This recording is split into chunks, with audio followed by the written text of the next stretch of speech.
युधिष्ठिर ने पूछा, हे माधव, पौष मास के कृष्ण पक्ष की जो एकादशी होती है उसका क्या नाम है, उसकी क्या विधि है तथा उसमें किस देवता की पूजा की जाती है, यह बताइए। भगवान श्री कृष्ण कहते हैं, हे राजेंद्र, बड़ी बड़ी दक्षिणा वाले यज्ञों से भी मुझे उतना संतोष नहीं होता जितना एकादशी व्रत के अनुष्ठान से होता है। पौष मास के कृष्ण पक्ष की सफला नाम की एकादशी होती है। उस दिन विधि पूर्वक भगवान नारायण की पूजा करनी चाहिए। जैसे नागों में श्रेष्ठ नाग, पक्षियों में गरुड़ तथा देवताओं में श्री विष्णु श्रेष्ठ है, उसी प्रकार संपूर्ण व्रतों में एकादशी तिथि श्रेष्ठ है। राजन, सफला एकादशी को नाम मंत्रों का उच्चारण करके नारियल के फल, सुपारी, बिजोरा तथा जमीरा नींबू, अनार, सुंदर आंवला, लौंग, बेर तथा विशेषतः आम के फलों और धूप दीप से श्री हरि का पूजन करें। सफला एकादशी को विशेष रूप से दीपदान करने का विधान है। रात को वैष्णव पुरुषों के साथ जागरण करना चाहिए। जागरण करने वाले को जिस फल की प्राप्ति होती है वह हजारों वर्ष तपस्या करने से भी नहीं मिलता।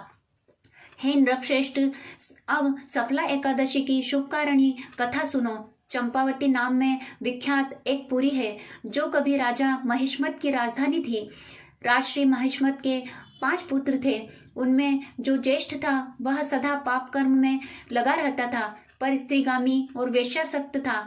उसने पिता के धन को पाप कर्मों में ही खर्च किया। वह सदा दुराचार परायण तथा वैष्णवों और देवताओं की निंदा किया करता था। अपने पुत्र को ऐसा पापाचारी देखकर राजा महिष्मत ने राजकुमारों में उसका नाम लुम्बक रख दिया। फिर पिता और भाइयों ने मिलकर उसे राज्य से बाहर निकाल दिया। लुम्बक गहन वन में चला गया। वहीं रहकर उसने प्राय समूचे नगर का धन लूट लिया। एक दिन जब वह रात में चोरी करने के लिए नगर में आया तो सिपाहियों ने उसे पकड़ लिया, किंतु जब उसने अपने को राजा महिष्मत का पुत्र बतलाया तो सिपाहियों ने उसे छोड़ दिया। फिर वह वन में लौट आया और मांस तथा वृक्षों के फल खाकर जीवन निर्वाह करने लगा। उस दुष्ट का विश्राम स्थान पीपल वृक्ष बहुत वर्षों पुराना था। उस वन में वह वृक्ष एक महान देवता माना जाता था।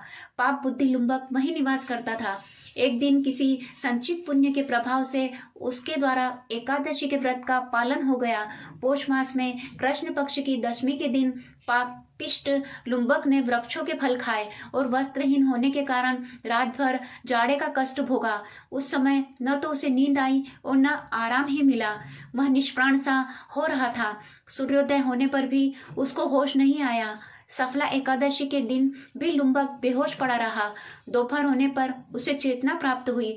फिर इधर उधर दृष्टि डालकर वह आसन से उठा और लंगड़े की भांति लड़खड़ाता हुआ वन के भीतर गया। वह भूख से दुर्बल और पीड़ित हो रहा था। राजन, लुम्बक बहुत से फल लेकर जब तक विश्राम स्थल पर लौटा तब तक सूर्यदेव अस्त हो गए।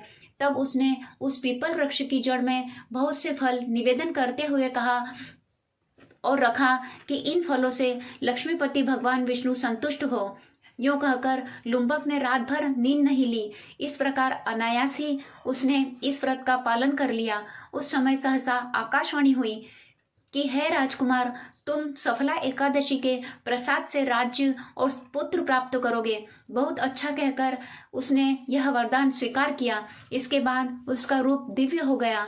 तब से उसकी उत्तम बुद्धि भगवान विष्णु के भजन में लग गई। दिव्य आभूषणों से सुशोभित होकर उसने निष्कंटक राज्य प्राप्त किया और 15 वर्षों तक वह उसका संचालन करता रहा।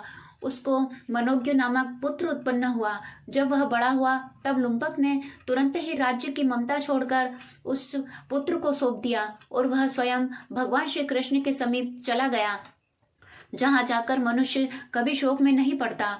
राजन, इस प्रकार जो सफला एकादशी का उत्तम व्रत करता है वह इस लोक में सुख भोग कर मरने के पश्चात मोक्ष को प्राप्त होता है। संसार में वे मनुष्य धन्य हैं जो सफला एकादशी के व्रत में लगे रहते हैं। उन्हीं का जन्म सफल है। महाराज, इसी महिमा को पढ़ने, सुनने तथा उसके अनुसार आचरण करने से मनुष्य राजसूय यज्ञ का फल प्राप्त करता है। जय श्री कृष्ण।